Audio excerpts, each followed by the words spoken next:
Hi team. So last വീഡിയോയിൽ നമ്മൾ graph Q എല്ലിൻ്റെ കോഡിംഗ് ഒക്കെ ബേസിക്കലി സ്റ്റാർട്ട് ചെയ്തിരുന്നു. ആൻഡ് ഈ ആപ്ലിക്കേഷൻ നമ്മൾ റൺ ചെയ്ത സമയത്ത് നമുക്കൊരു എററും കിട്ടിയിരുന്നു. എന്തായിരുന്നു എറർ എന്ന് വെച്ചാൽ GraphQL middleware options must contain a schema എന്ന് പറഞ്ഞിട്ടായിരുന്നു എറർ കിട്ടിയിരുന്നത്. സോ നമ്മൾ ഈ എററിനെ എങ്ങനെ സോർട്ട് ഔട്ട് ചെയ്യാം എന്നുള്ള ാണ് ഇന്നത്തെ വീഡിയോ നമ്മളത് കടക്കാൻ പോകുന്നത്. സോ ഇതിൽ നമ്മൾ നോക്കിക്കഴിഞ്ഞാൽ നമുക്ക് കീവേഡ് നോക്കിയിട്ട് മിഡിൽ വെയറും ഉണ്ട്, പിന്നെ options must contain a schema എന്നുണ്ട്. ഓക്കെ, സോ നമ്മൾ ഈ എററിനെ നമ്മളൊന്ന് അഡ്രസ്സ് ചെയ്യുമ്പോൾ നമുക്ക് ഈ മിഡിൽ വെയർ എന്നുള്ള ഒരു കീവേഡ് കാണുന്നുണ്ട്. സോ ഇതിന് നമ്മൾ എന്താ ചോദിച്ചാൽ നമ്മൾ എഡിറ്ററിൽ പോയിട്ട് നമ്മൾ ഓൾറെഡി VS കോഡ് എഡിറ്ററോ ഞാൻ യൂസ് ചെയ്യുന്നതാണ് എൻ്റെ കോഡ് എഡിറ്റർ. അപ്പോൾ കോഡ് എഡിറ്ററിൽ പോയ ശേഷം സർവർ ജേസിനുള്ളിൽ നോക്കിക്കഴിഞ്ഞാൽ നമുക്കൊരു കോഡ് കാണാം, app.use എന്ന് പറഞ്ഞിട്ട്. നമ്മൾ ഓൾറെഡി എഴുതി വെച്ചേക്കുന്ന കോഡാണിത്, app.use. സോ app.use ഇവിടെ എന്താ വെച്ചാൽ അത് മിഡിൽ വെയറിനെ ഈ എക്സ്പ്രസ്സിനായിട്ട് വയറപ്പ് ചെയ്യാൻ വേണ്ടിയിട്ട് ബേസിക്കലി നമ്മൾ യൂസ് ചെയ്യുന്നൊരു മിഡിൽ വെയർ ആണ് ആക്ച്വലി ഈ app.use നമ്മൾ യൂസ് ചെയ്യുന്നത്. സോ മിഡിൽ വെയർ എന്ന് പറഞ്ഞാൽ എന്താണെന്ന് വെച്ചാൽ ചെറിയ ചെറിയ ഫങ്ഷൻസ് ആണ്. ഈ ചെറിയ ചെറിയ ഫങ്ഷൻസ് ബേസിക്കലി ഒരു റിക്വസ്റ്റ്, ഒരു ബ്രൗസറിൽ നിന്ന് റിക്വസ്റ്റ് വരുമ്പോൾ അത് ഇൻ്റർസെപ്റ്റ് ഓർ മോഡിഫൈ ചെയ്ത ശേഷം അത് സർവറിലേക്ക് വിടുന്നു. സോ അതിനെയാണ് നമ്മൾ മോസ്റ്റ്ലി മിഡിൽ വെയർ എന്ന് പറയുക. ഓക്കെ, സോ ഇവിടെ നമ്മുടെ കേസിൽ ഒരു എക്സ്പ്രസ് ഗ്രാഫ് ക്യു എൽ നമ്മൾ രജിസ്റ്റർ ചെയ്തിട്ടുണ്ടല്ലോ നമ്മുടെ ആപ്ലിക്കേഷനിൽ.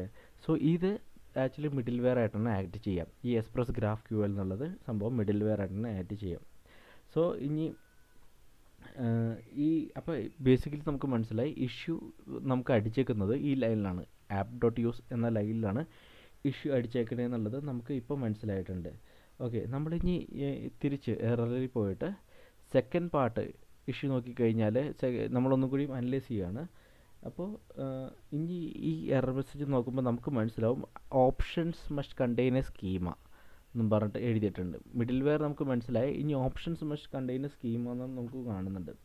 സോ നമ്മൾ തിരിച്ച് കോഡിലേക്ക് പോയിട്ട് ഇവിടെ മിഡിൽ വെയർ ആണല്ലോ, ഈ മിഡിൽ വെയറിൽ നമ്മൾ എന്താ പാസ് ചെയ്യുന്നത്, ഒരു ഒബ്ജക്റ്റ് പാസ് ചെയ്യുന്നുണ്ട്. ഈ ഒബ്ജക്റ്റിനാണ് നമ്മൾ ഓപ്ഷൻസ് എന്ന് പറയുക ആക്ച്വലി. ഓക്കെ, ഇപ്പോൾ കറൻ്റ്ലി എന്താ പാസ് ചെയ്തേക്കുന്നത്, നമ്മൾ ഗ്രാഫിക്വൽ മാത്രമേ പാസ് ചെയ്തുള്ളൂ, അൾട്രോ എന്ന് പറഞ്ഞിട്ട്. സോ ഇവിടെ എന്താ പാസ് ചെയ്യേണ്ടത്, ഈ ഒബ്ജക്റ്റിൻ്റെ ഉള്ളിൽ നമ്മൾ ഒരു സ്കീമയും കൂടി പാസ് ചെയ്യുന്നുണ്ട്, ചെയ്യണം ആക്ച്വലി, സ്കീമയും കൂടി പാസ് ചെയ്യേണ്ടതുണ്ട്. സോ ഈ എക്സ്പ്രസ് ഗ്രാഫിക്കൽ ഫങ്ഷൻസിൻ്റെ കോൾ ചെയ്യുന്ന ടൈമിൽ ഒരു ഓപ്ഷൻസ് ഒബ്ജക്റ്റ് പാസ് ചെയ്യുന്നുണ്ട്.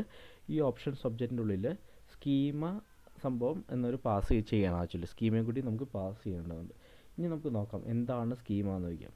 സോ മുമ്പ് നമ്മൾ ഒരു ട്രീ സ്ട്രക്ചർ നോക്കിയിരുന്നു, ഇത് നമ്മൾ ഗ്രാഫ് ക്യു എല്ലിൻ്റെ നമ്മൾ മുമ്പത്തെ ക്ലാസ്സിൽ പറഞ്ഞിരുന്നല്ലോ. നമുക്ക് ഒരു ഈ എന്താ പറയുക, ഒരു യൂസറുണ്ട്, യൂസറിന് കറസ്പോണ്ടിങ് യൂസേഴ്സും ഫ്രണ്ട്സും അവരുടെ കമ്പനി പൊസിഷനൊക്കെ കാണണമെങ്കിൽ നമ്മൾ ഗ്രാഫ് ക്യു എല്ലിൽ ഒരു ട്രീ സ്ട്രക്ചർ ഡയഗ്രാം വെച്ചിട്ടാണ് നമ്മൾ റെപ്രസെൻറ്റ് ചെയ്യുക. സോ ഇതാണ് എൻ്റെ ഡയഗ്രാം എന്നൊക്കെ പറഞ്ഞാൽ ഞാൻ മുമ്പ് എക്സ്പ്ലെയിൻ ചെയ്തിട്ടുണ്ടായിരുന്നു. സോ ഇതിൽ നമുക്ക് നോക്കിയാൽ കാണാം, ഇതിൽ ഈ യൂസർ എന്താ അസോസിയേറ്റ് ചെയ്തേക്കണേ, ഒരു കമ്പനി പൊസിഷനും അതോടൊപ്പം വേറെ യൂസേഴ്സും അസോസിയേറ്റ് ചെയ്തിട്ടുണ്ട്. ഓക്കെ, സോ നമുക്ക് ഇവരുടെ ഈ ഇൻഫോർമേഷൻ ആക്ച്വലി ഗ്രാഫ് ക്യു എല്ലിക്ക് വേണം. സോ ഈ ഡാറ്റ ബേസിക്കലി ഈ ഇൻഫോർമേഷൻസ് ഗ്രാഫ് ക്യു എല്ലിക്ക് ഇതേപോലെ ഡാറ്റ അറേഞ്ച് ചെയ്തിട്ട് നമുക്ക് ആവശ്യമുണ്ട്. പക്ഷെ നമുക്ക് നോക്കാം ഇവിടെ എങ്ങനെയാണ് ഡാറ്റ അറേഞ്ച് ചെയ്യുക, എങ്ങനെയാണ് ആക്സസ് ചെയ്യുക എന്നൊക്കെ നമുക്ക് നോക്കാം. സോ ഇതിന് വേണ്ടത് എന്താണെന്ന് വെച്ചാൽ നമുക്കൊരു സ്കീമ ഫയലാണ് ഇതിന് ആവശ്യമുള്ളത്. ഓക്കെ, സ്കീമ ഫയൽ എന്തിനാണെന്ന് വെച്ചാൽ അത് ഗ്രാഫ് ക്യു എല്ലിനോട് പറയും എന്ത് ടൈപ്പ് ഓഫ് ഡാറ്റയാണ് നമ്മൾ വർക്ക് ചെയ്യാൻ പോകുന്നത്, ആൻഡ് ഡാറ്റ വേറെ ഡാറ്റകൾ നമ്മൾ എന്താ റിലേഷൻസ് ഉള്ളത് എന്നൊക്കെ പറയും ആക്ച്വലി.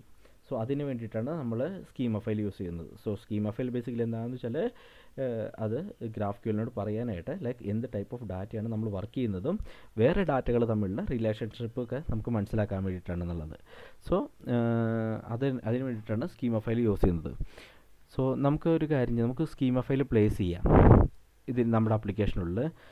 നമുക്ക് നോക്കാം ഇതെങ്ങനെ പ്ലേസ് ചെയ്യുക എന്നുള്ളത്. സോ ഇപ്പോൾ നമ്മൾ കോഡ് എഡിറ്റർ ഓപ്പൺ ചെയ്ത ശേഷം ഒരു പുതിയൊരു ഫോൾഡർ ക്രിയേറ്റ് ചെയ്യണം നമ്മളിപ്പോൾ.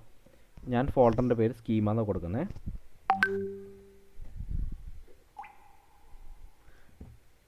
സ്കീമ എന്ന് കൊടുത്തു. ഈ സ്കീമയുടെ ഉള്ളിൽ ഞാനൊരു ഫയലും കൂടി ക്രിയേറ്റ് ചെയ്യാണ്. അതിൻ്റെ പേരാണ് schema.js. ഓക്കെ, ഇത് ചെയ്തു വെച്ചു. ഈ schema.jsൻ്റെ പോയിൻ്റ് എന്താണെന്ന് വെച്ചാൽ, നമ്മൾ ക്രിയേറ്റ് ചെയ്യുന്ന ഫയലിൻ്റെ പോയിൻ്റ് എന്താണെന്ന് വെച്ചാൽ, എന്തിനു വേണ്ടി വെച്ചാൽ അത് നമ്മുടെ ആപ്ലിക്കേഷന് വേണ്ട എല്ലാ ഡാറ്റകളെയും ആ ഡാറ്റകളുടെ പ്രോപ്പർട്ടീസിനൊക്കെ ഉള്ള കംപ്ലീറ്റ് ഇൻഫർമേഷൻ ഗ്യാതറിങ്ങിന് വേണ്ടിയിട്ടാണ് നമ്മൾ ഇരിക്കുന്നത്. അതിന് വേണ്ടിയിട്ടാണ് ഈ schema.js യൂസ് ചെയ്യുന്നത്. സോ എന്തിനാണെന്ന് വെച്ചാൽ, ഞാൻ ഒന്നുകൂടി പറയാം, ഈ സ്കീമ ഫയൽ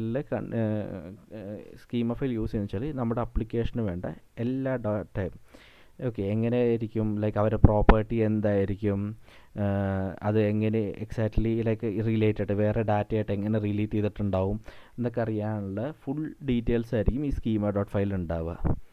ഓക്കെ, സോ നമുക്ക് നോക്കാം.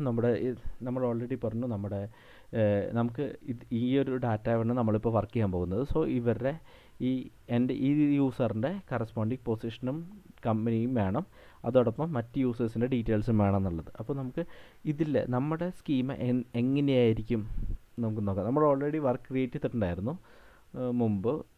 ലൈക്ക് നമുക്ക് ഇങ്ങനെയാണ് ഒബ്ജക്റ്റ് വേണ്ടതെന്നുള്ളത്. നമുക്ക് യൂസറുണ്ട്, ആ യൂസറിൻ്റെ പേര് വേണം, ബേസിക്കലി നമുക്ക് പേര് വേണം. പിന്നെ ഏത് കമ്പനിയുടെയാണ് വർക്ക് ചെയ്യുന്നത്, കമ്പനി പൊസിഷനും, ആ യൂസർ ഏത് കമ്പനി പൊസിഷനാണ് വർക്ക് ചെയ്യണമെന്നുള്ളത് നോക്കണം ആക്ച്വലി. ഓക്കെ, അത് നോക്കേണ്ടതുണ്ട്. പിന്നെ കറസ്പോണ്ടിങ് യൂസേഴ്സും ഉണ്ട്. സോ അത് ഞാൻ ആഡ് ചെയ്തിട്ടില്ല, ഞാൻ നെക്സ്റ്റ് വീഡിയോയിൽ ആഡ് ചെയ്തുതരാം. ലൈക്ക് ഇവിടെ ഒരു പ്രോപ്പർട്ടിയും കൂടി വരും, യൂസേഴ്സ്. ബേസിക്കലി എൻ്റെ ഈ ഫ്രണ്ട്സ് ബാക്കിയുള്ള യൂസേഴ്സിനെ കൂടി കാണണമല്ലോ, അതിന് വേണ്ടിയിട്ടാണ് നമ്മളതും കൂടി യൂസ് ചെയ്യുന്നത്. സോ ഇതാണ് പ്രോപ്പർട്ടി. സോ കമ്പനിക്ക് കമ്പനി ഐ ഡിയും കമ്പനി പൊസിഷനും ഉണ്ടാവും. അതോടൊപ്പം തന്നെ ഇവിടെ താഴെ പൊസിഷൻ ഐ ഡി ശേഷം യൂസേഴ്സ് ഉണ്ടാവും. അതൊരു അറേ പോലെ ആയിരിക്കും. ലൈക്ക് എനിക്കൊരു 10 യൂസേഴ്സ് ആണെങ്കിൽ 10 യൂസേഴ്സിൻ്റെ ഐ ഡി വേണം ബേസിക്കലി. സോ അതിൻ്റെ ഒരു ഐ ഡി ഉണ്ടാവും. ഓക്കെ, അത് ഞാനിവിടെ ആഡ് ചെയ്തിട്ടില്ല, നെക്സ്റ്റ് വീഡിയോയിൽ ആഡ് ചെയ്ത് വെച്ചേക്കാം ഞാനത്.